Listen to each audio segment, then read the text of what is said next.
महायुति में सीटों के बंटवारे पर काफी हद तक फैसला हो चुका है। जानकारी के मुताबिक कुल 288 सीटों में से 260 पर बीजेपी, शिवसेना और एनसीपी में सहमति बन चुकी है। बताया जा रहा है कि जिन 260 सीटों पर सहमति बनी है उसमें से 142 पर बीजेपी, 66 पर एकनाथ शिंदे की पार्टी और 52 पर अजीत पवार की एनसीपी चुनाव लड़ेगी। अभी महायुति को 28 सीटों पर फैसला करना है।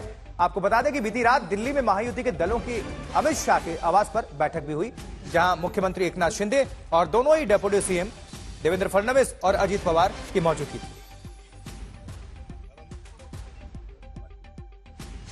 अब आप सभी को हम लिए चलेंगे मुंबई महाराष्ट्र साहिल जोशी के पास, जो कि आप सभी को विस्तार से जानकारी देंगे। साहिल, कल जो ये बैठक हुई गृहमंत्री अमित शाह के साथ, दोनों डेप्यूटी सीएम और सीएम के साथ, उसका लब्बो लुबाब क्या रहा है? इस वक्त क्या ब्रेकिंग न्यूज दर्शकों के लिए? देखिए, जो बैठक अमित शाह के साथ हो रही है, दोनों डेप्यूटी सीएम और एकनाथ शिंदे की, वो बेसिकली सीट शेयरिंग को लेकर, फॉर्मूला फाइनल करने को लेकर है। क्योंकि बीजेपी चाहती है कि किसी ना किसी तरीके से वो 155 से 160 सीटें लड़े। एकनाथ शिंदे चाहते हैं कि उनका आंकड़ा 80 या 80 के ऊपर रहे। वही अजीत पवार की कोशिश है कि उनका आंकड़ा 60 तक पहुंच पाए, और ये तीनों अगर आप कैलकुलेट करें तो वो 288 से ऊपर चला जाता है।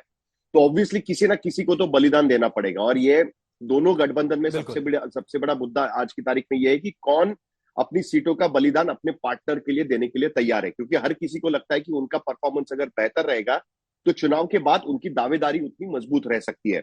तो इसके वजह से ये बड़ी दिक्कत उनको फेस करनी पड़ रही है।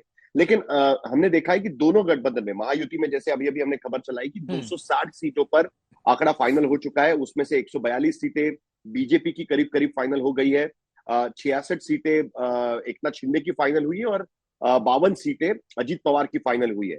अब जो बाकी 28 सीटें हैं, उसमें से कुछ सीटें ऐसी है कि जिसमें ज्यादातर सीटें ऐसी है कि शिंदे और बीजेपी के बीच में बातें चल रही है कि भाई ये सीट हमें चाहिए। और मुंबई की 2 सीटें हैं, पश्चिम महाराष्ट्र की 2 सीटें हैं, कोंकण की कुछ सीटें हैं। तो यहाँ पर ये खींचतान है। दूसरी तरफ अजीत पवार की सीट पर भी कुछ सीटों पर एकनाथ शिंदे का दावा है, और अजीत पवार की कोशिश है कि कुछ सीटें जो बीजेपी अजीत पवार से चाहती है, और अजीत पवार का मानना है कि हमने जैसे आपको लोकसभा के वक्त कुछ सीटों पर एडजस्ट किया था, तो हमें आप असेंबली में उन सीटों पर एडजस्ट करें।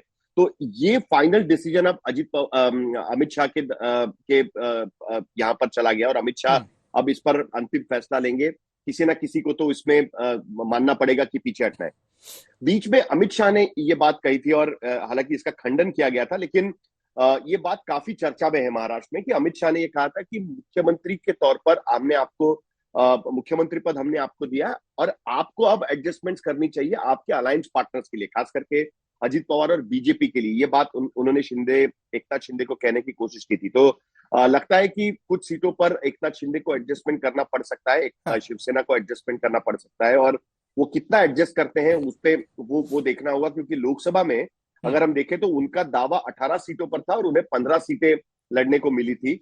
लेकिन बीजेपी चाह रही थी कि और 3 सीटें वो कम करे, जिसके लिए वो तैयार नहीं हुए, और उन्होंने अपना दावा 15 सीटों पर कायम रखा। तो एकनाथ शिंदे बड़े हार्ड बार्गेनर है। देखते हैं कि आज किस तरीके से उसका फाइनलाइज होता है, और अगर वो होता है तो हो सकता है कि कल अमित शाह मुंबई आए और उसके बाद मुंबई में महायुति का अनाउंसमेंट हो जाए। अच्छा। दूसरी तरफ महाविकास आघाड़ी में आज रमेश चेन्निथला, जो महाराष्ट्र कांग्रेस के यहाँ पर इंचार्ज है, जनरल सेक्रेटरी इंचार्ज है, वो मुंबई आए हुए हैं, और वो उद्धव ठाकरे से मुलाकात करेंगे। जिस तरीके से कांग्रेस और शिवसेना के बीच में तनाव बढ़ रहा है सीट शेयरिंग को लेकर, वहां भी आप देखिए 28 सीटें ऐसी है, 260 सीटों पर फाइनल हो चुका है, लेकिन 28 सीटें ऐसी है कि जहां पर Shiv Sena versus Congress, Congress versus NCP, इस तरीके की बातचीत चल रही है, और उनमें वो तनाव दिखाई दे रहा है। तो जिस तरीके से संजय राउत का बयान आया, उसके बाद अब रमेश चेन्निथला मुंबई आके उनसे बातचीत करेंगे।